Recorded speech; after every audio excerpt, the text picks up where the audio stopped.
আসসালামু আলাইকুম রহমতুল্লাহি বরকাতু। সম্মানিত দর্শক শ্রোতা, যে জায়গা থেকে দেখতেছেন আপনাদেরকে জানাই আমার পক্ষ থেকে আন্তরিক মোবারকবাদ এবং ধন্যবাদ।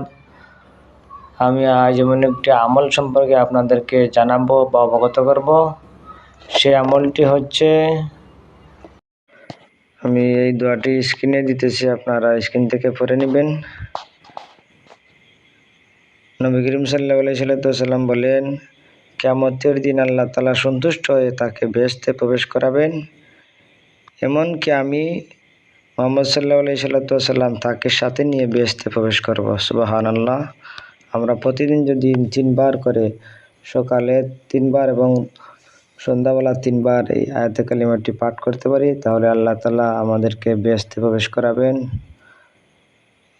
এই দোয়াটি হলো, রাদিতু বিল্লাহি রাব্বান ওয়া বিল ইসলামি দীনা ওয়া বি মুহাম্মাদিন সাল্লাল্লাহু আলাইহি ওয়াসাল্লাম নাবিয়্যান ওয়া রাসূলা।